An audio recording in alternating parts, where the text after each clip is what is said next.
Jadi menurut kami di MDLN ya, informasi terkait dengan isu hak asasi manusia ini masih terbatas sifatnya, dan terbatas juga karena mungkin karena jumlah penulisnya juga sedikit, kemudian sumber-sumbernya juga tidak begitu populer, sehingga masyarakat yang harusnya lebih tahu itu tidak begitu dapat mengakses secara lebih gampang.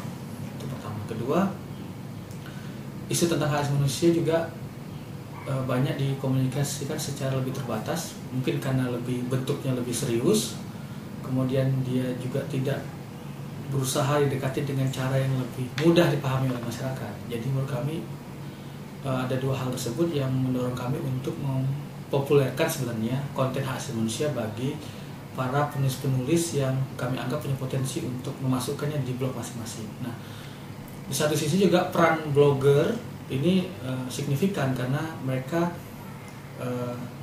secara individu itu memiliki ketertarikan secara spesifik dan konsistensinya lumayan menurut kami sangat tinggi, sehingga bagi mereka-mereka ini perlu didorong untuk bisa mempublikasikan konten tentang hak asasi manusia.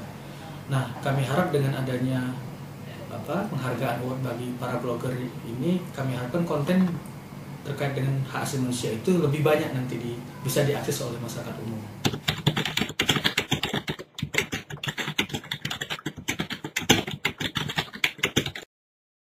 Pada prinsipnya siapapun berhak untuk mengikuti award ini, tidak hanya orang-orang yang selama ini berkecimpung di blogger secara spesifik, tetapi kita membuat berbagai macam kategori sehingga penilaian-penilaian terhadap kategori blogger yang lebih misalnya orang yang memang secara tokoh dia ada blogger, kemudian juga kategori di mana orang awam yang ingin coba untuk jadi blogger walaupun isu tidak asasi manusia tapi dia sudah mulai memasukkan konten hak asasi manusia, saya pikir bisa masuk dalam award ini. Jadi kami membuat bermacam kategori sehingga orang akan lebih banyak bisa mengikuti award ini.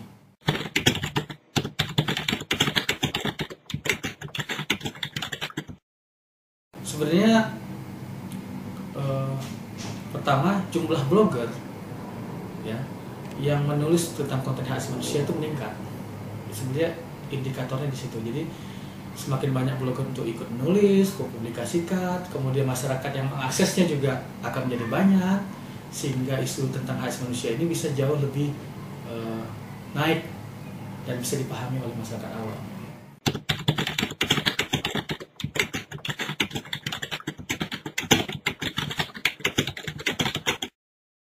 Ya, sebenarnya itu implikasi tak terelakkan karena memang selama ini memang isu hak asasi manusia itu banyak dianggap sebagai isu human interest tapi bukan berlabel hak asasi manusia. Jadi dengan adanya award ini kami harap isu-isu yang sebenarnya isu hak asasi manusia bisa diatasnamakan sebagai isu hak asasi manusia.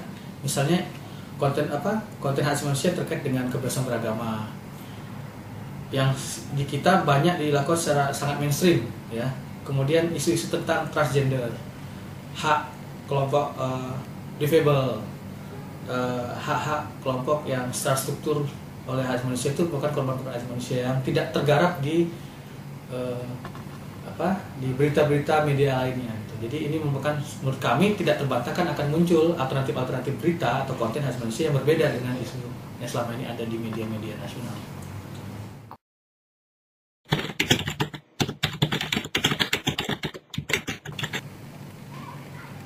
Saya harap sebenarnya award ini nggak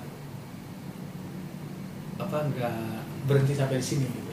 Jadi bagi saya ini program yang penting untuk mungkin tidak mesti harus ada award gitu, tapi ada suntikan-suntik injeksi dari pihak-pihak untuk menaikkan jumlah konten-konten hak asasi manusia di masing-masing kelompok blogernya. Misalnya ada pertemuan-pertemuan antar blogger sendiri yang secara signifikan untuk menaikkan jumlah konten, atau menaikkan profil-profil blogger yang selama ini juga konsisten atas isu hak asasi manusia. Jadi nggak melulu ada award kemudian program ini bisa kita lakukan gitu. Jadi nggak terfokus pada award ini.